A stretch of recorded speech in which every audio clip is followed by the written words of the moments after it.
Oi, oi, aqui quem fala é o Guigo e este é o Páginas Livres, um podcast com um papo sobre literatura com quem faz a literatura independente.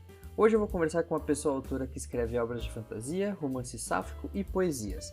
Loline escreveu Tulipa Luz e Os Fantasmas do Passado, Entre Livros e Fios Dourados e Terrena Saindo do Inferno. E tá aqui hoje para contar tudo sobre sua escrita e os seus livros. E aí, Loline, você tá bem? Tô ótima, muito obrigada pelo convite. E é isso, vamos lá.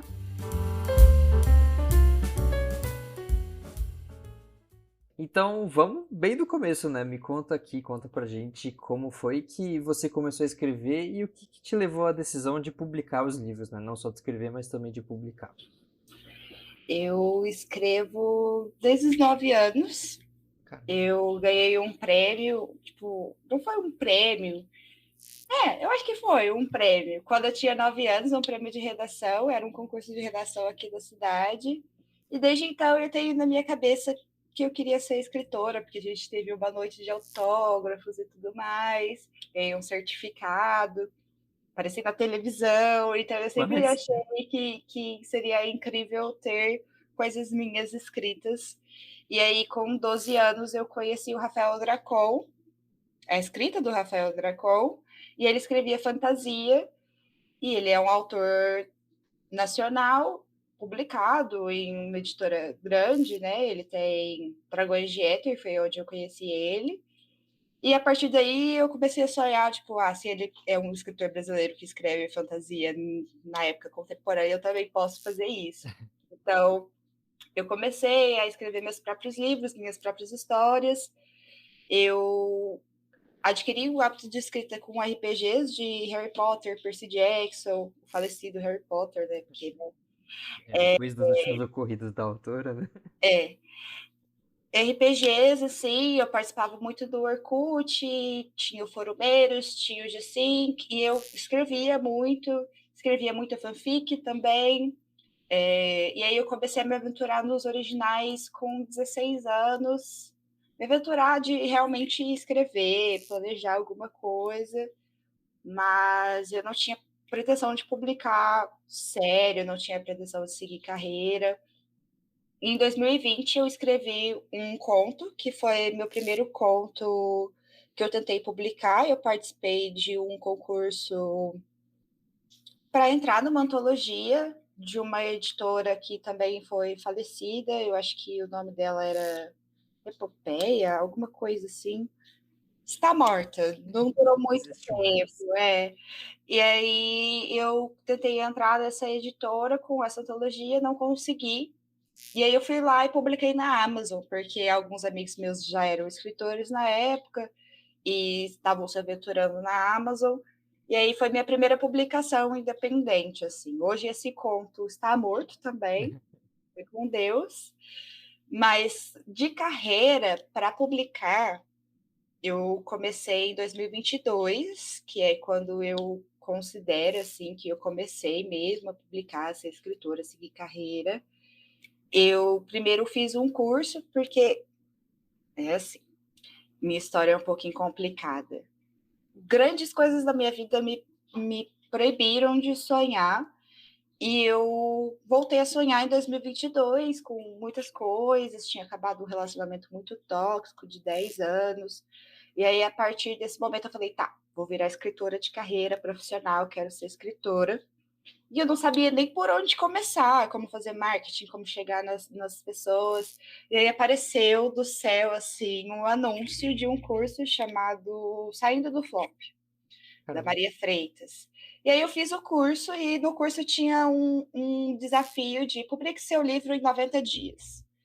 E aí eu escrevi Entre Livros e Fios Dourados em 18 dias úteis. Caramba, muito rápido. Foi muito, muito rápido.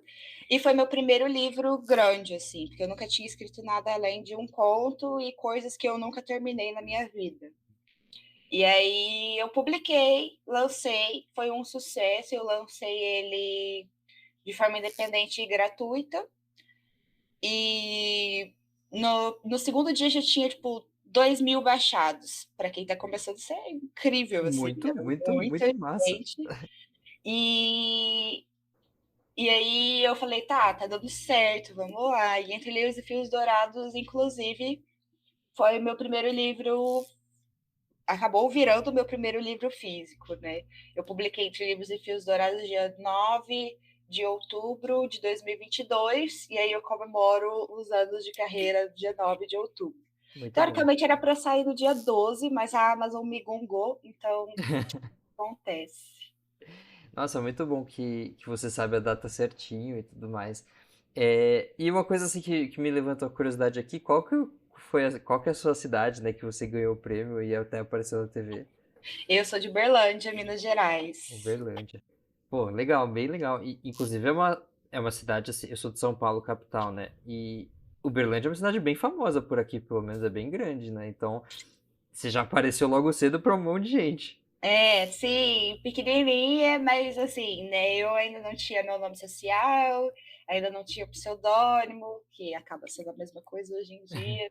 Então, eu aparecia lá com o meu nome civil, mas foi num canal pequenininho, então eu acho que as pessoas nem lembram, assim. Eu era muito novinha, mas eu ainda tenho o livrinho das redações, foi com um monte de gente, era um concurso que tinha aqui de todas as escolas, e eu fui uma das melhores colocadas na minha categoria, porque era categoria por anos escolares.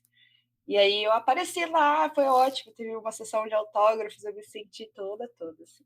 Uau! Legal, muito bom. E lá no seu perfil do Instagram, diz que você escreve fantasia, poesia e romance sáfico. Isso você escreve tudo junto, né? Tudo, tipo, um livro só tem todos esses gêneros, ou você separa bem suas obras? Como que é? Como que funciona essa dinâmica e qual dessas escritas é a sua favorita? Tá. A favorita é fantasia, eu gosto muito de fantasia.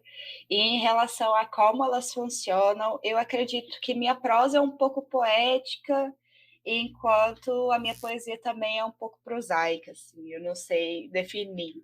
Eu estou estudando agora bastante escrita criativa com um curso da Cláudia Lemes, o curso Bold. E aí eu acabei o módulo de narratologia esses dias e ela estava falando que você não sabe o seu próprio estilo enquanto você não escreveu, sei lá, dezenas de obras. E eu tenho só essas três, e um conto e uma antologia, então eu não sei. Essas são as que eu gosto de escrever: fantasia, poesia, romance sáfico. Eu tenho me aventurado um pouco em outras coisas, um romance diamórico, quero escrever um dark romance com fantasia, mas é, de todos eu gosto de fantasia. E às vezes é bem separadinho, assim. Eu tenho Entre Livros e Fios Dourados é fantasia e romance sáfico, uma romantasia. Tulipa, Luz e os Fantasmas do Passado também é fantasia e romance sáfico. E Terreno Saindo do Inferno é só poesia. Esse foi um dos meus menores lançamentos, mas eu fiquei muito feliz que eu lancei no mês da poesia, Que demais. bem pertinho do dia da poesia, então foi muito legal, assim. Mas é isso, as coisas que eu escrevo geralmente são sempre voltadas para fantasia, porque eu tenho todo um universo na minha cabeça e eu quero agora focar em escrever as coisas desse universo. Então, é isso por enquanto. É muito legal que você mencionou que você jogava RPG e tudo mais, né? Então, como interagir desse jeito, né, com outras pessoas, né, num jogo, transforma a gente em alguém que quer criar algo assim, né? Um mundo próprio, né? Eu acho isso muito Sim. massa. É muito legal esse processo.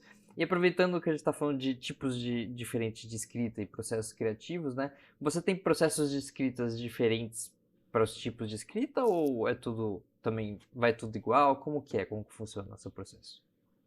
Poesia eu costumo escrever muito quando eu estou muito mal das ideias. Aí eu preciso soltar em palavras, acaba virando um diário rimado, eu acho. Na minha cabeça é assim que funciona. Eu pego geralmente temas relacionados, faço uma lista de temas que eu quero falar, e na hora que dá vontade de escrever, eu só solto as palavras lá. Fantasia e romance, num geral, tem aquele processo de planejar o livro, fazer escaleta, roteiro e mapa de cenas e tudo mais. Eu tenho aprendido muito a fazer essas coisas. Meu primeiro livro eu só fiz um roteiro, que no meio do caminho ele virou outra coisa. No da Tulipa eu já tinha um roteiro, já tinha ficha de personagem, então eu estou aprendendo os processos de organizar a escrita aos poucos. Mas quando é um livro maior, sempre tem que ter uma organização para você saber o começo, meio e o fim, porque se eu não souber, eu não sou o tipo de escritora que consegue ir até o final sem saber o que é o final. Se eu não souber o que é o final, eu desisto no meio do caminho. Então, geralmente essas obras maiores eu faço um planejamento, ficha de personagem, coisas que dá para ir, voltar. Então é mais tranquilo. Legal. E aproveitando que você falou de personagem, das fichas, né? Como que você cria as suas personagens? Como que funciona? Tem um processo específico? Você se inspira em alguma coisa? Como que é? Então, depende muito da obra. A última obra que eu escrevi, que vai ser lançada esse ano, ainda em julho, provavelmente, é, ela é baseada no álbum Emails I Can't Send, da Sabrina Carpenter. E eu falei, eu vou pegar a Sabrina, vou pegar um cara bonito aqui e juntar os dois. Peguei os personagens e criei na minha cabeça. Virou uma loucura. Mas na maioria das vezes eu tenho. Isso vai soar tão prepotente, mas é que eu tenho uma conexão muito grande com o espiritual. Então, às vezes, essas pessoas já vêm prontas para mim. Eu só descrevo a personalidade delas de uma forma que fique satisfatória tanto para elas quanto para mim. Então, ou às vezes eu crio na hora, baseado nas pessoas ao meu redor. Tulipa, inclusive, é um livro muito autobiográfico, porque eu criei ele muito baseado nos meus amigos, nas minhas experiências na cidade. Inclusive, é um livro ambientado aqui em Uberlândia, com uma pegada de fantasia, assim, e eu coloquei meus sonhos no meio. Então é uma loucura. De vez em quando eu crio uns personagens do nada, assim, mas é um processo divertido. As fichas, eu costumo seguir fichas prontas já. A Cláudia Lepes tem uma ficha de 150 perguntas que eu nunca sei se eu vou conseguir preencher, mas eu preencho algumas e aí e vai seguindo. Chega no suficiente, aí pronto, né? É. E, e você falou que o livro Tulipa, né, é ambientado aí em Uberlândia, certo? Uhum. Como que é você reimaginar assim a cidade que você vive ou até outras cidades para criar uma fantasia em cima disso? Então, essa é uma fantasia bastante urbana, né? Uma fantasia. Eu fui pegando os ambientes universitários aqui, o shopping, as cachoeiras que tem aqui. Não são muitas, mas tem. É, o, tem muitos ambientes universitários, os bares na frente da universidade, os ambientes que eu frequentava mesmo na época e fui colocando lá. E a questão da fantasia, eu digo que é fantasia, mas na minha cabeça é só uma história com espírito, sabe? Uma coisa muito comum na minha vida, só que as pessoas acham que é fantasia, então eu vendo como fantasia, mas é isso, assim, eu não reimaginei Uberlândia, eu só coloquei ela lá para dar uma ambientação diferente, coloquei as festas, bem jovem, assim, bem jovem universitário. Foi bastante legal o processo de escrever, e foi isso, assim. Muito legal. E você falou que provavelmente você vai lançar mais um livro em julho, Em certo? julho. E como que você imagina, então, tem esse próximo lançamento, mas como que você imagina a sua obra daqui pra frente? Além desse livro, tem mais coisa que você já tá planejando? Como que tá isso?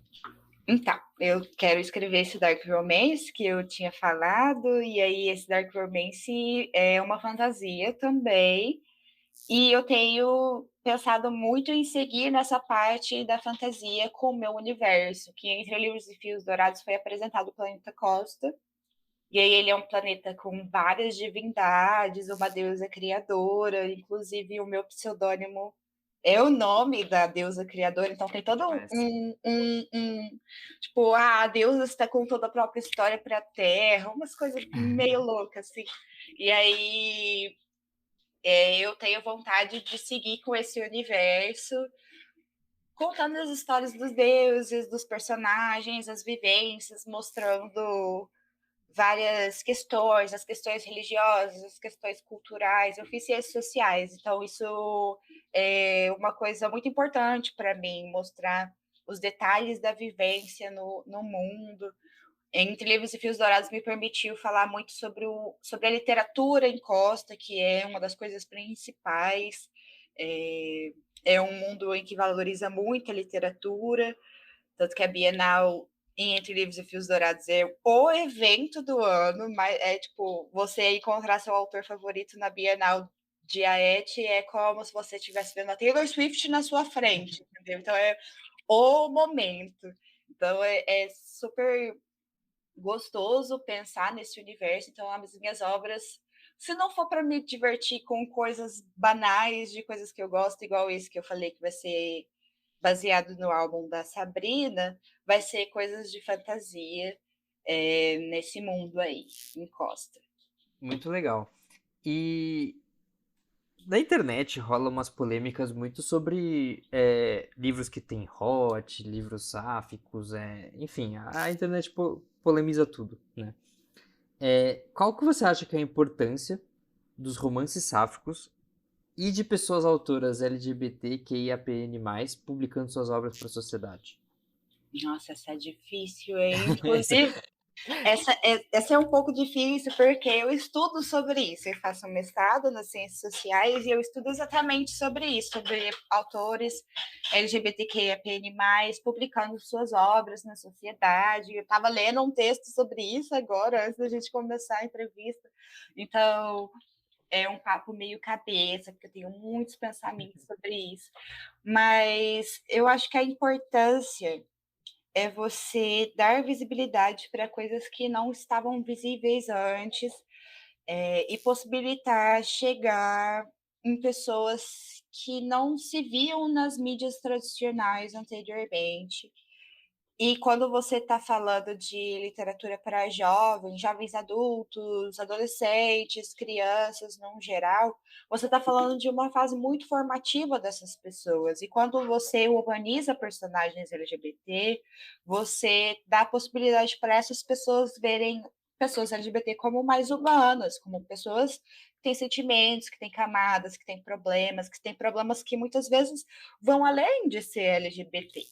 Eu sou uma pessoa não binária que utiliza os pronomes neutros na vida e escrevo sobre isso.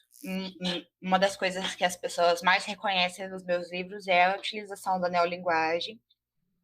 E eu recebo muitos comentários de pessoas não binárias que se sentem muito abraçadas pela minha escrita, que se sentem muito representadas pela possibilidade de ter uma autora não binária escrevendo sobre pessoas não binárias a partir de coisas que não são só um manual do que é a não binariedade, ou coisas que pessoas não binárias passam na sociedade, como a transfobia, a invalidação, a invisibilização. Então, eu acho que essa nova fase, esse novo contexto, esse novo cenário que a gente tem de pessoas LGBT escrevendo sobre pessoas LGBT, possibilita que a gente mostre que somos humanos, somos pessoas com problemas, camadas, felicidades, tristezas, ansiedades e muito mais do que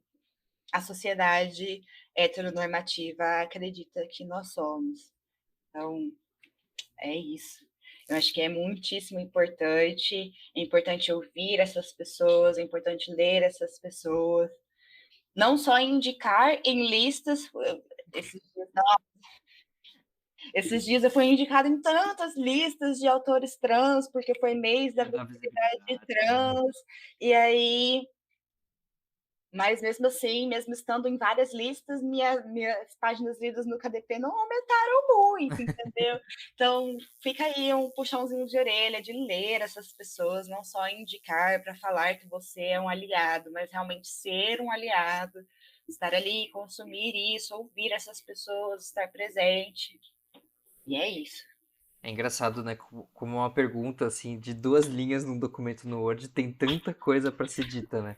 Nossa, O... sim. Perdão, eu me empolgo falando Não, disso. imagina, mas esse acho que é uma discussão muito importante pra gente aqui, porque tem muita coisa, assim, que dá pra tirar da sua fala. Uma delas, assim, mais recente é que você falou das listas, né? Eu entendo que as pessoas que criam conteúdo no Instagram, elas também querem ter a visibilidade delas com conteúdo, mas se elas indicam alguém que nem elas leram, não sei se é tão válido. Claro que é legal dar um espaço ali, mas, Uhum. né? É legal porque você está sendo visto por outras pessoas, mas o ser visto e não ser lido, eu acho um problema, porque essas pessoas. Não é o meu caso, porque eu tenho a minha bolsa de mestrado e eu tenho outras coisas além da escrita, mas muitas das pessoas vivem da escrita de verdade. E, sei lá, uma leitura, uma pessoa lendo, dá um dinheirinho que ele pode comprar a janta naquele dia, sabe? Então, é muito complicado, ainda mais pensando em pessoas trans que vivem em situações de vulnerabilidade social muito maiores. Então, não é só a gente ser visto, não é só ser indicado, não é só colocar numa lista, é estar presente, ouvir essas pessoas, ler essas pessoas, levar essas pessoas a sério. Porque parece, às vezes, que você só é um nome para ser colocado numa lista de indicação nos momentos específicos. Então, Só tem. naquele dia, né?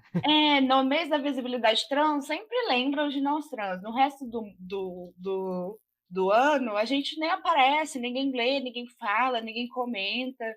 É, no mês LGBT sempre falam sobre isso e indicam e tudo mais, e depois passa. É, é um pouco. Ai, não sei se eu deveria falar isso. Mas é um desrespeito com essas pessoas, porque se a gente chegou na conclusão de que temos que ler pessoas de minorias o, o ano inteiro, por exemplo, minorias raciais, nós temos que ler o ano inteiro. Não é só no Dia da Consciência Negra que a gente vai indicar esses livros e não ler de forma alguma pessoas pretas em qualquer situação. Então, eu acho que cabe um pouco essa visão para a gente. É legal ser indicado, eu gosto de ser chamada para as coisas, de aparecer nas coisas, sempre aparece gente pedindo para eu conversar com eles sobre como é ser trans no mercado, mas vamos lembrar da gente também em outros momentos, porque é muito legal participar das coisas, conversar, conhecer novas pessoas. E eu acho que esse é um outro ponto muito importante no que você falou, que existe outra vivência das pessoas LGBT além de ser LGBT, né? As pessoas Sim, têm que ganhar o dinheiro para comprar pão, têm que jantar, têm que sofrer desilusão amorosa, então é, exatamente. acho que são narrativas que são importantes serem contadas, que são pessoas que vivem vidas igual a todas as outras, né? Exato. Muito bom. E na sua visão, né, além de tudo isso, como que é ser uma pessoa autora independente aqui no Brasil? Você vai me fazer chorar no meio desse podcast. Mas, assim, tem os lados bons, os lados ruins. Esses dias eu dei uma afastada das redes sociais, porque, enfim, acabou a minha pré-venda do meu primeiro livro físico com editora. E eu dei uma afastada porque eu dei uma desiludida um pouco do mercado independente, que é muito difícil. Vamos começar, que é muito difícil. Meu último livro, eu gastei mais de R$ 2.000 para publicar. E se eu ganhei R$ 300 em cima dele, foi muito. E é estranho a gente falar de valores, mas eu acho importante porque muitas pessoas acham que você vai começar a publicar, vai ganhar um nome, vai ser chamado para fazer as coisas, e de repente você está ganhando muito dinheiro, quando essa não é a realidade. Muitas das vezes você começa a sua carreira e tem que ter um investimento altíssimo. Publicar um livro, mesmo que seja pela Amazon, não é uma coisa barata, sabe? Você tem que ter todos os processos de produção editorial, você tem que correr atrás sozinho, você tem que fazer seu próprio marketing, conversar com os influenciadores você mesmo, vender seu livro sozinho. Além de escrever, você tem que procurar alguém para revisar, alguém para fazer a leitura crítica, se for um tópico sensível, um personagem de alguma minoria que você não faz parte, uma leitura sensível. Aí o recomendável é você ter um editor, mas aí o editor é R$ 2.000 só para fazer a edição do seu livro, um editor bom, dependendo do tamanho do livro, é muito mais. Então, é um gasto que você tem, um gasto emocional, um gasto financeiro, um gasto, enfim, de Tempo também, né? tempo, que você tem que estar ali com vontade. Eu acho que uma das coisas que eu falaria para pessoas que querem começar no mercado é faça porque você ama. Faça com a intenção de você chegar a pessoas com a sua história, porque isso acontece. Pode não ser muitas pessoas, mas alguém vai ler a sua história. Eu acho que esse tem que ser o seu motivo principal, se você quiser ser autor independente no Brasil. Sabendo de todas as dificuldades, de que a literatura não é valorizada, que ela é muito difícil de ser vista, que existem alguns nichos, principalmente eu escrevendo livros LGBT no geral, né? É muito mais difícil você chegar a certos públicos, porque o público geral ele não quer o livro LGBT, mas os leitores LGBT querem algum tipo específico de livro LGBT, então tem Muitas todo, camadas, né? tem muitas camadinhas ali, e são coisas que você vai aprendendo com o tempo, conversando com pessoas que estão no mercado há mais tempo. E são muitos os desafios. Se você não gostar de escrever, se você não amar aquilo que você faz, você não vai se sentir motivado o suficiente para continuar. Você vai publicar um livro e vai desistir imediatamente, sem perspectiva do que fazer no futuro. Mas se você amar, eu amo literatura, eu amo escrever, amo contar histórias, amo estar com os meus leitores. Os leitores é a melhor parte. Eu tenho um grupinho de leitores e toda vez que eu lanço um livro ou começo uma história, eles ficam super animados para ler. Eu tenho uma leitora que é incrível, ela já virou para mim e falou assim: eu leria até a sua lista de compras, nem lista de compras eu faço, sabe? Então, é muito divertido estar com essas pessoas. Então, tem todas essas coisas ruins, mas você tem que focar no bom. Eu fiz muitos amigos no mercado, pessoas que eu valorizo muito, que eu gosto muito e que se eu visse agora eu ia agradecer imensamente por estar na minha jornada. Fiz muitas relações boas com leitores, conheci muitos influenciadores muito bacanas, alguns deles são amigos do coração, assim, pessoas do mercado que me abraçaram e que eu soube abraçar de volta. E as relações humanas fizeram valer a pena todo o esforço, todo o dinheiro, todo o sacrifício, os tempos, os choros, as crises, porque todo lançamento é uma crise diferente. Tipo assim, cada um tem uma forma de lidar. Eu passo mal, não gosto de ver, assim, eu coloco uma meta para mim mesma e falo assim, não vou olhar. Aí eu fico, não vou olhar, dá 5 minutos, estou lá olhando, aí eu passo mal de ansiedade, choro. No primeiro dia do lançamento é horrível, eu passo muito mal, é como se eu tivesse morrido, assim. Mas depois vai tudo certo, e aí, enfim, tem suas mazelas, tem suas coisas muito positivas. Os leitores é a melhor parte para mim, sempre vai ser a melhor parte, porque são pessoas que estão lendo as minhas palavras, muitas vezes se identificando com os personagens, com as situações, com as colocações. Inclusive, esse grupo de leitores me deu vários nomes para personagens futuros. Aí eu falo, Olha que legal. vou dar um personagem para você. Aí eu fico, não acredito, não acredito. Aí é super legal. Eu gosto muito. Demais. A gente já tá chegando no final desse papo incrível, foi muito bom mesmo. Acho que de todos os papos que eu tive até agora no podcast, não são tantos assim, mas eu acho que foi um dos mais importantes. Eu gostei muito do que foi falado e tudo, acho que é importante que as pessoas ouçam, inclusive dicas de cursos de escrita que você deu aqui, Sim, né? sim. Eu mesmo vou acompanhar, vou pesquisar sobre. Anotem E aí. eu queria mencionar também para quem está ouvindo a gente que eu vou deixar os links para você acompanhar o trabalho de Lurline na descrição aqui do episódio. E eu queria te perguntar se você tem mais um último recado para quem está escutando a gente.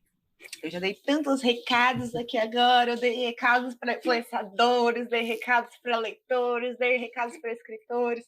Mas tá, um último recado. Nossa, que difícil na hora que pergunta assim, minha mente some.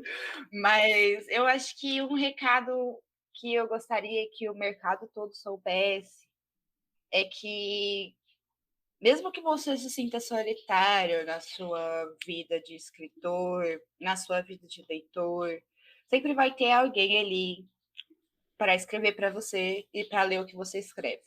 Então, se você é um leitor que ainda não achou o livro perfeito, calma, você vai achar. E se você é um escritor que acha que ninguém vai te ler porque você escreve coisas absurdas de malucas, calma. Tem gente para ler essas coisas absurdas de malucas. Se eu encontrei pessoas para me lerem, vocês conseguem encontrar pessoas para lerem vocês também. É só saber chegar nessas pessoas, conversar com essas pessoas, treinar a própria comunicação para isso. E é isso, fica aí a dica, eu vou falar o nome de novo, o curso de marketing da Maria Freitas, saindo do Flop, e o curso de escrita da Cláudia Lemes, o Bolt, que são ótimos, me ensinaram muitas coisas. Se eu cheguei nas pessoas que eu cheguei hoje foi por causa do curso de marketing, e se eu estou escrevendo cada vez melhor é por causa desse curso de escrita.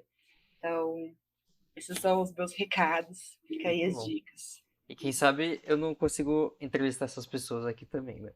Ai, seria incrível! Eu acho que a Maria super aceitaria. A Cláudia, eu não sei como tá a agenda dela, mas a Maria eu acho que super aceitaria. Maravilha.